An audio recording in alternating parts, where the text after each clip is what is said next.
Exercice 2, champ magnétique créé par une spire circulaire. Donc voilà la spire circulaire parcourue par un courant I. On cherche à trouver l'expression du champ magnétique exercé par cette spire au point M, avec le point M donc situé sur l'axe de la spire. Dans ce cas-là, l'axe de la spire, c'est l'axe OZ. On va utiliser la loi de Biot et Savart. Donc la loi de Biot et Savart qui dit que dB est égal à mu 0 sur 4pi et dl vectoriel U sur R au carré. Donc ça veut dire qu'on va prendre une portion élémentaire IDL. Donc voilà mon DL donc, qui est centré au point P. Elle va exercer au point M un champ dB, un champ élémentaire dB, avec donc U, donc c'est un vecteur unitaire qui part de P vers M, donc porté sur la droite PM, qui est égale à R. Voilà, donc R, c'est la distance qui sépare ce DL du point d'observation M. Donc, cette expression, je peux l'écrire autrement, c'est mu 0 sur 4pi IDL vectoriel R sur R3, avec U est égal à R, en vecteur R, sur son module, c'est-à-dire c'est un vecteur unitaire. Donc nous avons la portion IDL, elle va créer un champ élémentaire dB au point M. Donc pour trouver le champ total exercé par toute la spire, c'est-à-dire par la somme des différents DL, il suffit d'intégrer l'expression de dB sur L. Donc là, donc avant de commencer, donc on va essayer de trouver le sens et la direction de B.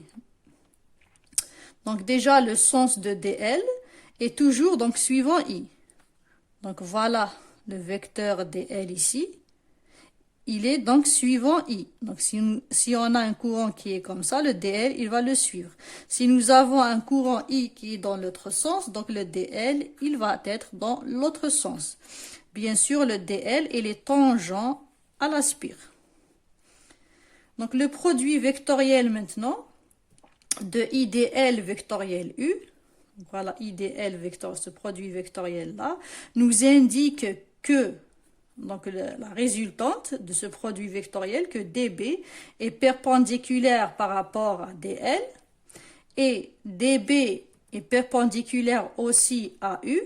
Donc on déduit que le vecteur DB est perpendiculaire au plan DL, entre DL et U, c'est-à-dire, donc voilà le plan entre DL et U. Donc, on va schématiser par exemple ça comme ça. Voilà le R, c'est-à-dire mon PM. Donc, ça sera le plan entre DL et U, il va être comme ça. Donc, voilà le plan entre DL et U. Ça va être comme ça. Donc, il est tangent par rapport au plan plutôt à la droite R. Donc on a dit DB il sera perpendiculaire par rapport au plan créé par DL et U, à ce plan là. Donc la direction de B elle est perpendiculaire au plan DL et U. Maintenant pour le sens de DB, c'est-à-dire est-ce qu'il est vers l'intérieur ou vers l'extérieur, il est indiqué par la règle de la main droite. C'est-à-dire, donc pour aller de DL à U, le pouce est sortant. Donc on a schématisé ici. Donc voilà la règle de la main droite. Donc je vais mettre les doigts ici sur DL. Pour aller de DL vers U, donc je vais faire ça. Donc je suis en train de partir de DL vers U. Donc je vais faire ça. Donc le pouce, il va m'indiquer le sens. Il va m'indiquer le sens de B. Donc dans ce cas-là, I, DL, il va être B, il va être sortant. Il est vers l'extérieur. Si on avait un courant qui était dans l'autre sens, c'est-à-dire DL qui va être comme ça. Donc, pour aller de DL vers U, donc je ne peux pas faire ça. Donc, je dois inverser. Donc, je vais faire ça. De DL vers U. Donc, je vais faire ça. Donc, le pouce, donc, il est en bas. Donc, dans ce cas-là, le B, il va rentrer vers l'intérieur. Donc, on a défini la direction de B et le sens de B. Donc, on a dit qu'il est sortant. Donc, il est dans ce sens-là. Donc, pour des raisons de symétrie, le vecteur B, c'est-à-dire le vecteur, la résultante, c'est-à-dire la somme des différents dB, sera porté selon son axe. Et dans ce cas-là, donc l'axe, c'est l'axe OZ. C'est l'axe Z.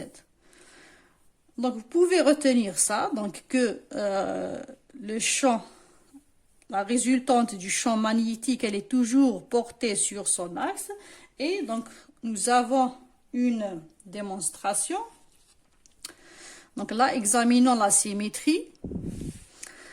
Donc, pour examiner la symétrie, donc on va prendre un point. Donc, si on prend un point DL1 qui est ici en rouge, DL1, donc il va exercer, donc séparé par la distance R1 du point M, il va exercer, donc comme on a démontré, un champ DB1 qui est sortant, qui est dans ce sens, qui est perpendiculaire par rapport à R1. Si je prends maintenant un élément symétrique par rapport à DL1, c'est-à-dire ici, je vais appeler DL2, c'est-à-dire dans l'autre sens, symétrique par rapport à l'axe OZ. Donc ce DL2, il va exercer un champ élémentaire DB2 qui est dans ce sens. Il est perpendiculaire par rapport à R2. Donc voilà DB2. Donc avec donc le module de DB1 est égal au module de DB2 parce que donc ils sont créés par le même courant et c'est les mêmes portions élémentaires donc séparées par les mêmes distances. Donc le module il va être le même. Donc si je calcule la résultante, c'est-à-dire la somme des deux, DB1 plus DB2, qu'est-ce que je vais avoir? Donc je vais, si je fais la projection sur l'axe des X par exemple ici, je vais avoir donc ces deux portions qui ont le même module mais dans des sens inverses, donc ça va s'annuler. Donc sur l'axe des X, ça va s'annuler. La même chose si je fais la projection sur l'axe des Y pour des raisons de symétrie, donc je vais avoir 0. Donc il va me rester que la somme selon l'axe des Z. D'ailleurs là je peux le déduire directement, c'est-à-dire en faisant la somme de ces deux vecteurs, pardon. Donc, je vois bien que la somme, si je fais la somme vectorielle, elle va être portée sur l'axe OZ, tout simplement. Donc, la même chose pour, si je prends un autre élément que je vais appeler DL4 et son symétrique qui est là, DL3, donc ils vont créer des champs DB4 et DB3. Donc, dans la résultante, toujours, elle est portée sur l'axe des Z et sur l'axe des X et des Y, je vais avoir donc une somme qui est nulle parce qu'ils ont le même module, mais dans des sens inverses. Donc, on remarque que la résultante, B totale, parce qu'on a dit que B total, c'est quoi? C'est la somme des différents dB exercés par les différents DL du contour L. Donc B, ça va être dB1 plus dB2 plus dB3 plus dB4, ainsi de suite. C'est-à-dire tout simplement, donc c'est l'intégrale de dB. Donc on remarque que cette résultante-là va être portée sur l'axe de la spire. Dans ce cas-là, l'axe OZ. Donc, on remarque que B, voilà B, la résultante de champ total, il va être porté sur l'axe des Z. Donc, et la projection sur l'axe des X et l'axe des Y va donner une somme qui est nulle. Donc, on vient de l'expliquer. Donc, il va me rester que la composante selon l'axe des Z, c'est-à-dire le vecteur B total. Je peux l'écrire comme étant donc son module porté sur l'axe EZ. C'est-à-dire, il ne me reste que la composante BZ qui est portée sur l'axe EZ. Donc maintenant qu'on sait que la résultante, donc elle va être portée sur l'axe des Z, donc il suffit de travailler avec la composante des BZ et l'intégrer pour avoir le BZ qu'on cherche. Donc pour rappel, on a dit la loi de Biot et Savart, elle est donnée par dB est égal à mu0 sur 4 pi I dl vectoriel U sur R au carré. On va calculer ce produit vectoriel. Le produit vectoriel de IDL vectoriel U, donc il est donné par IDL fois U fois le sinus de l'angle entre DL et U. Et on sait que l'angle entre DL et U, donc voilà le DL qui est tangent par rapport à la spire, et U qui est là, donc c'est pi sur 2. Donc, voilà, IDL, donc ça va me donner IDL fois U sinus de l'angle qui est pi sur 2. Comme on a expliqué, donc puisque DL est tangent à la spire. Donc U est égal à 1. C'est un vecteur unitaire dont le module est égal à 1. Sinus de pi sur 2, c'est 1. Donc ça va me donner, donc le produit vectoriel va me donner directement I fois DL. Donc je viens le remplacer ici. Donc, je vais avoir le module de dB est égal à mu0 IDL sur 4 pi R2. Donc, on a dit on cherche la composante dBZ. Donc, si je regarde ici, voilà dB, voilà la projection de dB sur l'axe des Z qui va me donner dBZ. Donc, si je regarde l'angle alpha qui est là, je le retrouve ici. Parce que donc j'ai cette droite-là qui est perpendiculaire à celle-là et cette droite qui est perpendiculaire à celle-là. Donc, ils vont englober le même angle alpha. Donc, je peux dire que dBZ dans ce cas-là, dBZ, c'est quoi? C'est dB sinus de alpha. Voilà, donc dBZ, c'est dB sinus de alpha. dB, donc c'est mu0 I dL sur 4 pi R2 qu'on avait trouvé, sinus de alpha. Donc l'intégration de ce dBZ sur toute la spire donne la résultante BZ qu'on cherche, qui est le champ total exercé par la spire au point M. Donc, qu'est-ce que j'ai? Donc, BZ, c'est quoi? C'est l'intégrale de dBZ sur la totalité de L. Donc, je remplace maintenant.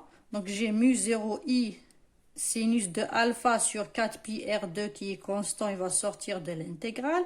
Il va me rester l'intégrale de dL. Donc, si je regarde le dL, donc le dL qui est là, donc cette portion élémentaire dL, donc elle est délimitée par un angle dθ. Donc ce dL est égal à quoi? Est égal au rayon R fois dθ. Et donc ce dθ, donc il varie de 0 à 2π. Donc voilà, donc pour rappel, donc voilà le dL, il est délimité par l'angle dθ. Donc dL, c'est tout simplement R dθ. Donc je remplace ici le dL par R dθ. Je vais trouver donc BZ, donc c'est ma constante, et dL, donc c'est l'intégrale de R dθ. Θ, il varie de 0 à 2π. Donc je déduis que BZ, c'est quoi? L'intégrale de R dθ, ça va me donner R de pi, parce que ça me donne ici, donc l'intégrale, il va me donner θ entre 0 et 2π. Donc, je vais avoir R fois 2π. 2π qui se simplifie avec 2π. Donc, je vais avoir BZ est égal à mu0i R sinus de alpha sur 2R. Donc, voilà l'expression de la composante de BZ qui est égale à tout simplement AB. Maintenant, on peut la garder comme ça, comme on peut exprimer ce R en fonction de sinus de alpha. Donc, si on veut exprimer cette composante BZ en fonction de l'angle alpha, c'est-à-dire exprimer R en fonction de alpha, donc nous avons le sinus de alpha qui est égal à grand R sur petit r. Donc voilà. Donc si je regarde dans ce triangle-là, qui est un triangle droit, donc qu'est-ce que je vais avoir? Le sinus de alpha. Le sinus de alpha, donc c'est grand R sur petit r. Donc voilà, le sinus de alpha, c'est grand R sur petit r. Donc je remplace dans mon expression, donc Bm, ça va être, qui est égal à la composante Bz bien sûr, c'est mu 0i, R sinus de alpha, fois sinus de alpha, donc sur 2 petit r au carré, donc je vais avoir petit r ici qui est égal, donc c'est grand R sur sinus de alpha. Donc si je divise ici sur r au carré, donc je vais multiplier ici par sinus au carré de alpha sur r au carré. Le r il se simplifie avec le r, donc je vais avoir Bz qui est donné par mu 0i sinus au cube de alpha sur 2r. Voilà donc le module de B. Donc Bm, c'est-à-dire le vecteur B au point M, il est donné par donc la composante Bz selon Ez, qui est portée sur Ez, qui est égale à mu 0i sinus au cube de alpha sur 2r selon Ez. Donc ici nous avons une remarque. Donc pour une spire, le champ magnétique pour un point sur son axe, donc est toujours porté sur cet axe. C'est-à-dire, par exemple, si nous avons le point M ici qui est situé sur l'axe des X, si on a ici l'axe des X, la résultante, elle va être portée sur l'axe des X, c'est-à-dire B. La résultante, le champ total, il va être, donc c'est le module qu'on a trouvé, porté sur EX, c'est-à-dire porté sur I, le vecteur unitaire I. La même chose pour, si on a donc, un point M qui est porté sur l'axe des Y, donc l'expression, donc, elle ne change pas, le module ne change pas, donc il va être tout simplement porté selon EY.